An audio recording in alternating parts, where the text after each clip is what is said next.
We know many of you listen to this podcast on the go, driving to work, working out, even doing chores. Now you can get CPE credit for that time. With Earmark, you can earn free NASBA approved CPE for listening to the Inside Public Accounting podcast. After you listen to an episode, take a quiz and your certificate will be ready. Earmark has courses for everyone in your firm, from staff to partners. Get started today at earmark.app or download the free app on the App Store. Welcome back to Inside Public Accounting, the show where we dig into the numbers and the narratives reshaping the profession. I'm Rob Brown. And I'm Chelsea Summers from Inside Public Accounting. Today, we're diving into a dynamic trend in public accounting, mergers and acquisitions. We'll step through what's driving this wave, who's doing what, and what it means for you, especially for mid-sized firms. Yeah, this is a big narrative. If you've ever wondered whether consolidation is a friend or foe or how your firm should think about it, independence is a big topic, you want to stick around. Chelsea, it feels like every week we hear about another merger, another acquisition in the accounting world. Give us the quick snapshot. What does the M&A picture across the profession look like this year? Yeah, I think I have 2 press releases sitting in my inbox right now of acquisitions in the last 24 hours. Constant one deal after another, isn't it? It is. According to the 2025 IPA Practice Management Report, 21% of all firms completed one merger in the past year. For firms above 30 million in revenue, that jumps to 35%. So consolidation isn't just for the largest firms anymore. It's happening up and down the spectrum. So even with growth slowing, activity is very strong. Yeah. Total growth, including mergers, came in at 8.8% compared to 11.3% the prior year. Organic growth also slowed slightly, 7.7% from 10% last year. M&A helped offset some of that cooling this year. So we're seeing firms doing deals strategically and not just opportunistically. Yeah. And a lot of that ties to succession and to scale, 2 words you're going to hear us talk a lot about. Succession and scale, yeah. So rather than purely chasing growth, this seems to be increasingly about adapting and surviving. Yeah. Firms are facing a lot of pressures right now. Succession, talent gaps, technology investments, and the need to broaden their services. M&A is one way they can respond to some of those. It seems the game's changed in accounting. It used to be very steady. Everyone knew where they were, but no, the game is changing. Changing and constantly evolving. And the part that's worth noting is even firms with strong organic growth are looking at combinations because the environment's really demanding scale, specialization, and larger geographic reach. So let's unpick the why. We do a lot on this show about reporting the numbers, and we often give insights into why this is happening. So what's really driving this, Chelsea? I think there's several things. First is talent and succession. Average partner age has dropped slightly. It's now 51.6, down from 52.0 last year. And retirements are climbing. About 5% of equity partners retired last year, and another almost 5% are expected to retire this year. So it creates some real transition pressures. Also, growth dynamics. When organic growth slows and partner retirements rise, M&A becomes a potential path to stability. Also, access to capital. Private equity investments are now showing up in about 4% of all firms. And among the largest groups, that is much, much higher. Firms are turning to mergers, not just to get bigger, but to strengthen the balance sheet, build out their leadership bench. Yeah, and to diversify their services. The profession is shifting away from traditional compliance services. The largest firms now generate 43.6% of their revenue from non-compliance work. That's up from 42% last year. Acquisitions can often accelerate that transition into advisory, into CAS, and into tech-enabled services for their clients. And the vast majority of our listeners watch us here, Chelsea, are in the mid-sized firms. So before we get into what they can learn from this, I want to talk about the big combinations, the big deals we've seen this year. There's been some blockbuster ones in 2025. Yeah, and those deals really show how fast the profession is consolidating. The big headline story is the merger of Baker Tilly and Moss Adams, announced in April of this year. It created a roughly $7 billion firm that will be the 6th largest firm in the U.S. That's a huge leap. It is. It's not just about size, though. Combined firm is going to have a lot more advisory capabilities, national coverage, and private equity backing. So that really signals how outside capital is becoming part of mainstream accounting. I heard some people say back in the day that firms are too big to merge, but we're seeing that's not the case now. These investment dollars, they're reshaping the top of the market. What about further down the ladder? Yeah, another notable move, this came early this year when Carr, Riggs & Ingram acquired Kapp & Krause, a firm that was very respected in the nonprofit and faith-based niche. It was a strategic combination that adds specialization and geographic reach without losing their focus. So for mid-tier firms, there's a model here. Use acquisitions to deepen expertise rather than just grow your headcount. So Chelsea, with these mid-tier firms, we've certainly got a model there. It's not just using acquisitions to bring in more headcount, but it's deepening expertise. Yeah, and we're seeing some creative roll-ups as well. In May, 13 independent firms joined forces together to form Soren, a new national accounting and advisory group that was also backed by private equity. They've brought together over 1,000 professionals in 20 offices. They essentially created scale overnight. Fascinating story. It's a big play. It's not just a single buyer. These firms are banding together to compete with the larger players. Yeah, it created an IPA 100 firm overnight.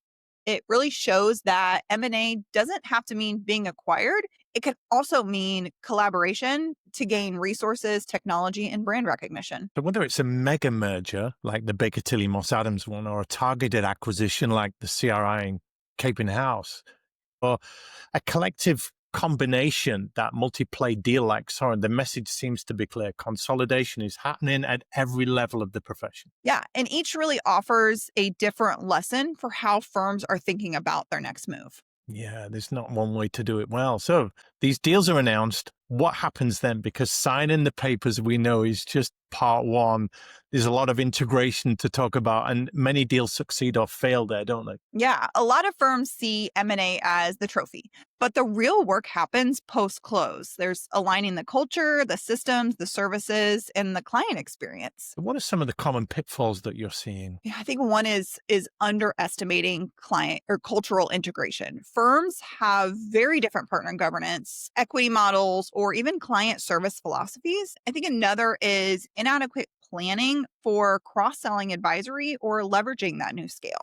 Also, holding separate business units without true integration strategy often dilutes the benefits of the merger. A few examples there, what trips firms up. On the flip side, what do best practice behaviors look like in helping make a deal successful? Yeah, transparent communication from leadership, having a unified branding and message, some early wins in service integration, and I think maintaining a sharp focus on the client experience. Firms that treat the merger as strategic transformation are very often outperforming those that simply just add headcount. So for clients and staff, the clarity helps reduce the confusion and the risk of losing people. It helps retention. Yeah. And because uncertainty breeds turnover or client attrition, which really defeats a lot of the upside of the merger to begin with. So let's bring this home to our heartland here. These mid-sized firms, which so many of our listeners, watchers are in that brand, 20 to 75 million or so. What should they be thinking about in this environment, Chelsea? It's a pivotal moment. I think mid-sized firms are both the buyers and the sellers right now. On one hand, they're targets for regional and national consolidators. And on the other, they're acquiring smaller practices to expand their advisory services or their geographic reach. They're squeezed at both ends. The data showing that among the firms in that $20 to $75 million range, about 22 to 28% completed a merger last year, significantly higher than the smaller firms under 15 million, where fewer than 10% did. So what lessons can these firms take away from the high-performing firm? Leverage and efficiency. So high growth firms, those that are growing organically more than 20%, have 14.1 staff per equity partner, compared to the overall average of 11.8. They're also keeping their personnel costs lean, 43.5% of revenue compared to 49% average. And they see net income growth nearly triple of the typical firm. So that efficiency really gives them the capacity to absorb those acquisitions smoothly. So M&A is not just about size, it's about readiness, it's about fit. Yeah. And have a written succession plan, know your leverage ratio, and define your why. Firms that treat M&A as part of a long-term growth strategy, not a quick fix, are the ones that are really going to be successful. Let's circle back to private equity for a minute, Chelsea, if we can. You mentioned 4% of firms have PE investment. How does that compare historically? Yeah, so it's a small number, but it's certainly growing. And the momentum we see, again, press releases very often in my inbox. A few years ago, private equity was basically unheard of in the accounting profession. Now we're seeing multiple high-profile deals with significant backing. Among firms over 150 million, 1 in 4 now has some kind of private investment. So what does that mean for the profession? Great question. I think it's going to professionalize operations, but it also starts to shift expectations. Firms start thinking ROI and EBITDA multiples and structured management teams, all these new words in accounting. That's new for a profession that's long built on a partnership model and partnership culture. Yeah. We're seeing the dissolving of the partnership model over time, and it's becoming less and less relevant as the C-suite model maybe comes in. So the accounting firm of tomorrow seems to be looking more like a hybrid, Chelsea, part professional practice, part financial enterprise, maybe part technology company. Yeah. And I think great leaders are going to have to learn to operate comfortable in all of those different worlds. So given all of this, what does Inside Public Accounting expect to see over the next few years? More deals, particularly in the $30 to $150 million revenue group. I think the succession pipeline remains pretty thin and private equity interest isn't fading. So we're expecting more cross-disciplinary acquisitions, firms that are buying technology consultancies, wealth management practices, or data analytics shops. I'm thinking if anything's going to slow this juggernaut down, do you see any risks or any headwinds? There's certainly risk with integration, culture misalignment, possibly overpaying for deals that don't deliver, and then regulatory or market changes. All those are real risks. Also, firms that don't adapt are going to start to get squeezed. Well, Chelsea, you have all the answers because you have all the data. That's why we love doing these shows. What's your key message for the firm leaders watching, listening to this? Yeah, I think you need to be clear on your strategic position. How will your firm win in this evolving market? Build your leadership and your governance model, invest in your platform, manage your talent and technology. Whether you're choosing to merge or to acquire a firm or to stay independent, you really need to be clear on that strategy. Because the time to act is now. The next few years are going to shape the mid-market landscape much more than many people anticipate. Yeah, that is very true. So to recap, mergers and acquisitions in public accounting is no longer a niche move. It's foundational. It's integral to the way the profession's going. The goals include growth, survival, relevance. It's not just about the headcount, the numbers, the expansion. Yeah, and the firms that are going to thrive in today's environment will be the ones that treat M&A like a strategy. They're going to clearly define the why, plan the how, execute the integration, and then keep the client and culture front and center. Yeah. If you're in a mid-sized firm, ask yourself this: am I waiting or am I acting? Am I being proactive or reactive? Because the environment is shifting fast and you can't afford to be left behind. That is very true.